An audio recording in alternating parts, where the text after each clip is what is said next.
Wow, what an incredible weekend we just got back from. Last week, good old TRK came to visit from the Netherlands. Stephen Elmore came to visit from Nebraska. Now, we just had a great time overall. It was a full community weekend. If you want to see the full recap of that, there is the photo album in the description. You can kind of go through that if you'd like. Definitely a lot of fun stuff.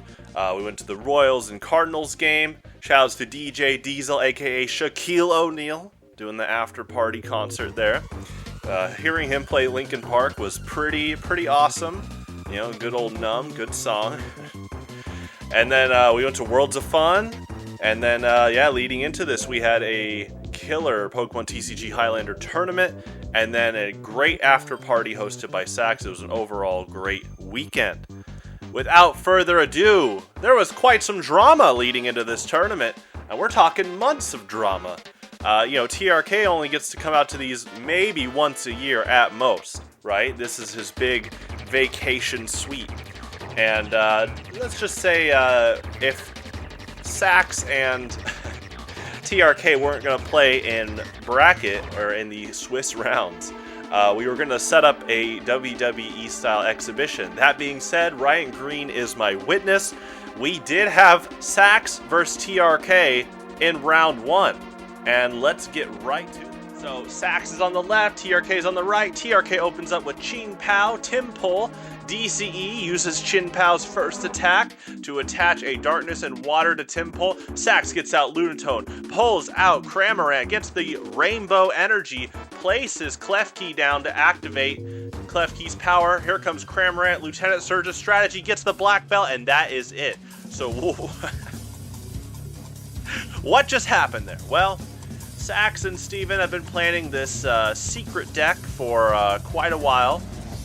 And basically, the rundown of the secret deck is you use Cramorant's second attack, which says if you knock out a Pokemon with this attack, it does 20 damage. You can keep using this attack.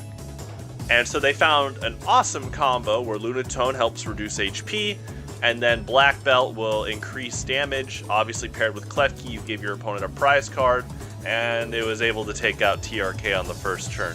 On Sax's first turn, TRK was able to take a turn because he went first.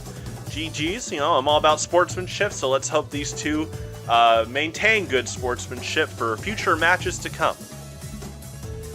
Next up, we got another Klefki Classic, but this time it's from Steven. Klefki Cramorant. Right, with Mesprit. Steven's actually running Mesprit in his deck. Sax did not run Mesprit. But Ryan Green, one of the OG players, is on the right, and he's running Teddy Ursa with Rampardos, Landorus, Cloth, and Shuckle on the bench. He uses Teddy Ursa's Fake Tears to Trainer Lock Steven. And Steven shows his hand. He basically all had trainer cards, too. Fake Tears just kind of locked him out of his play. Steven, I guess, kept the camera going, showing Ryan what he was doing. Ryan actually gave Steven the win here because Ryan had to go to Sedalia. So he ended up just giving him the win. But Ryan did win that. So props to him. This is part of the secret deck project that Sax and Steven cooked up, and they did pretty well. Round 3, we got TRK back, woo! And on the right, we got Jate. Oh, okay, Jate. Now, Jate loves Rayquaza. He's playing Rayquaza once again. We see TRK open with Galarian Zigzagoon and a Seismitoad on the bench already because of broken time space. Jate responds with a Rayquaza Eviolite Lightning Energy. We see that TRK is running Spirit Mask to make his opponents discard cards if they attack the Pokemon with Spirit Mask. And we see Weavile Level X, a Highlander debut. Weavile Level X, you can constantly choose an attack on the defending Pokemon. They just cannot use that attack. That is the Pokebody. TRK really did cook with this deck. He, Sax, and Steven all had these secret decks. So, props to TRK for flying all the way out to the US and keeping this deck kind of secretive. I knew about it because he wanted to practice against me. But yeah, it was tough keeping hush about this secret deck and Sax and Stevens, but even Ryan's too. Ryan had a very good Dawnfan Earthswing Rampardos deck. We see an Ampharos with Jate, and Ampharos says that all Pokemon with damage counters can't use Poke Powers, so that's very strong, and can definitely lock out Pokemon like Obstagoon. We do see damage counters on Obstagoon. We see Ampharos go down to Seismitoad, though, so being able to get rid of the power locking there is pretty big. And we see that TRK actually is able to maintain momentum there with his Seismitoad KO. So he does take the round there. Round 4 is TRK versus K Willy. Good friends for sure. We see TRK start with Timpole, Snorunt, okay, and Moschif. And yeah, so TRK is trying to push. So a big core of his deck is Frostlass. And if he can get out Frostlass turn 2, he usually will go into Frostlass level X. Depends on the matchup. But Frostlass level X says your opponent basically can't use Highlander mechanics. So Evo Soda, emergency attachment, stuff like that. And that includes form changes and Z crystals. Now we see on K Willy's side, he has Feraligatr, Fione, Eevee, Alolan Sandshrew. He's running a water spread deck, which is really cool. Feraligator's Spinning Tail does 40 to all your opponent's Pokemon, but 70 if they're in an EX. There's a joke, but basically with the 5 energy cost, that's like the 5 pieces of Exodia.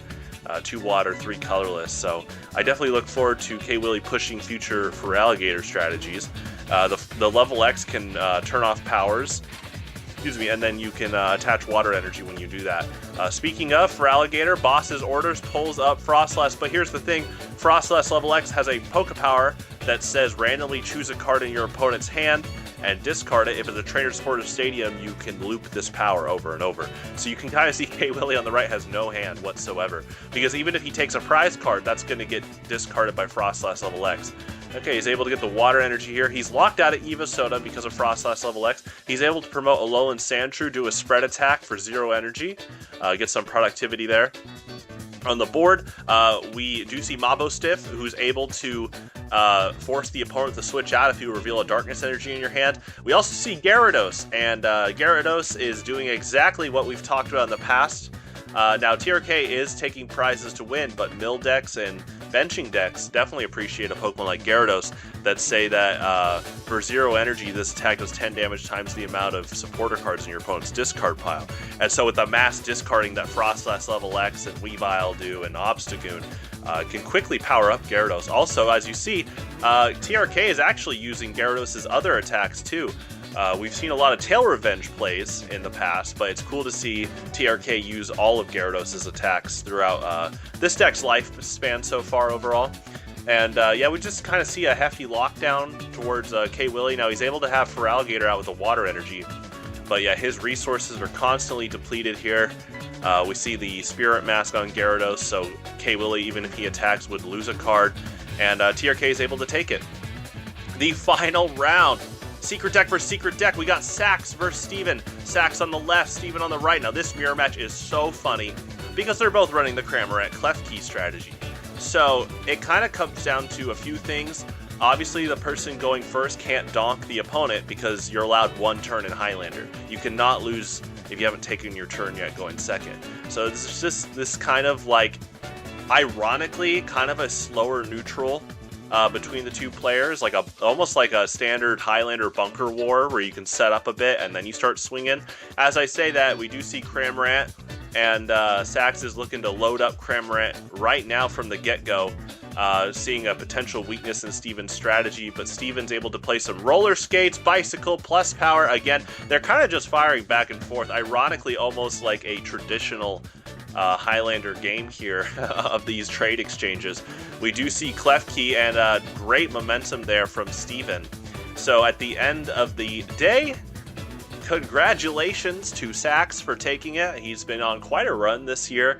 He was on quite a run last year. Definitely one of our most improved players. Steven was already a good player for years, so it's cool to see these two have both friendship and rivalry. They've been helping each other with the game. Also, props to TRK. He got second. Again, he brought his own secret deck, and it was cool to see all those awesome strategies with Seismitoad, Frostlass, and Weavile, and the rest of his deck. And yeah, it was a great tournament. great weekend altogether, and I look forward to the September tournament. And once again, thank you to the pizza place for providing an awesome venue for us, and shout outs to my dad. My dad loves to swing by these tournaments a lot of the time before he goes to work, and he'll just buy us a bunch of pizzas. He never has to do that, but he always likes to do that, so it's a very kind gesture, and he's definitely a great father. Thank you so much, Dad.